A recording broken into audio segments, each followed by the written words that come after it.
అభివృద్ధి చేయమని చెప్పుర్రి, అభివృద్ధి చేయొద్దు ఈయనకు సహకరించొద్దు అని చెప్పొద్దు. ఫోన్లు చేస్తుర్రు, ఏం చెప్తారు ఫోన్లలో?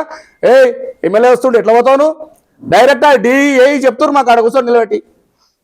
మొత్తం ఆపేది ఎవరు? శిఖండి పాత్ర పోషిస్తున్నారు ఇక్కడ ఉన్న నాయకులు. దయచేసి మీకు విజ్ఞప్తి చేస్తా ఉన్నాం, ఎమ్మెల్యే గారికి సహకరించమంటున్నాం.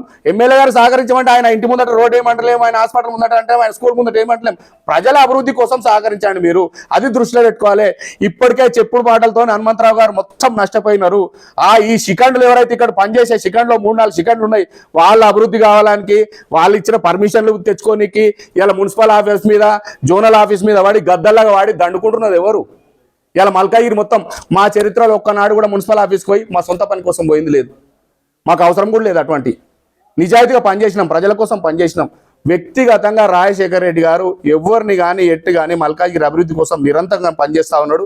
మా నాయకులు చెప్పినట్టు వీళ్ళందరూ కూడా రోజు పొద్దున లేస్తే మేము పబ్లిక్తో ఉంటా ఉన్నాం. మీరు చేసింది ఏం లేదు.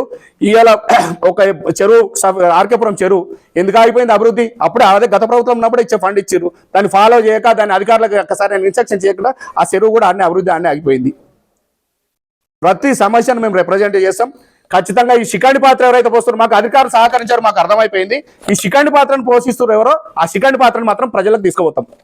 ప్రజలకు తీసుకుపోయి మేము ప్రజల కోసం పనిచేయడం ఆయన ఇగో వీళ్ళు చేయనిస్తలేరు, మరి ఎందుకు చేయనిస్తారో అధికారులు చెప్పాలి.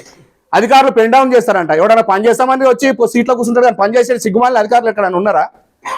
ఊడియం చేయాలంటే వీళ్ళ ఇంటికి పోయి ఊడియం చేసుకోరు, వాళ్ళ ఇంటికి సేవ చేసుకోరు. పోయి ఎవరిని కంటే పోయి చేసుకోవాలనుకుంటే ప్రజలకు సేవ చేస్తామని నీకు ప్రభుత్వం నుంచి జీతభత్యాలు తీసుకుంటూ ఇలా అన్ని తీసుకుంటూ వాహనాలు సమకూర్చి నిత్యం మీ రక్షణ కోసం ప్రభుత్వం పనిచేస్తుంటే ఆ ప్రజలకు చేయాల్సిన సేవ ఒక వ్యక్తులకు చేసుకుంటూ పోతా ఉన్నారు. వ్యక్తులు చెప్పినట్టు ఆడుతూ ఉన్నారు మీరు. అది ఖచ్చితంగా ఇప్పటికే ఆర్టీఐ రూపకంగా అన్ని పోతా ఉన్నాయి. ఎవరెవరు ఏం చేస్తారో మేము కూడా, ఎందుకంటే ఏ అధికారి వ్యక్తిగతంగా ఎవరికి కాదు, నువ్వు చేయాల్సిన పని నువ్వు చేయ్యా, మాకు సంబంధం లేదు, మేము మీకు సహకరిస్తామని చెప్తా ఉన్నాం. మీకు సహకరించినప్పుడు నా పని నేను చేయాలి కదా అనే ఉద్దేశంతో ఎమ్మెల్యే గారు పోతున్నారు. ఎమ్మెల్యే గారు ఎక్కడ కూడా ఏ అధికారి, ఇప్పుడు మా ఎమ్మెల్యే గారు ఎన్ని దండకాలు ఎన్ని తిట్టాలు తిట్టిండో అన్ని అవి గాలి రూపకంగా పోయి ఓట్ల రూపకంగా వచ్చి ఇలా గెలిచి ఇక్కడ కూర్చున్నాం. రేపు వచ్చే ఎలక్షన్ల ఇదే రకంగా మీరు ఇట్లా పనిచేస్తే ఖచ్చితంగా 50-70 అవుతుంది, 70 లక్ష అవుతుంది. మీరు పబ్లిక్ పని చేయరు, మా ఓటు శాతాన్ని తగ్గిర్రి, మా ప్రజలకు సేవ చేస్తలేరనే విషయం ఏదైనా మేము తప్పు చేస్తే తప్పుని ఎత్తు చూపెట్టరు. ఎవడన్నా తప్పు చేస్తే మనం తప్పు చేస్తే తప్పుని ఎత్తు చూపెట్టాలి, తప్పులేదు దాంట్లో.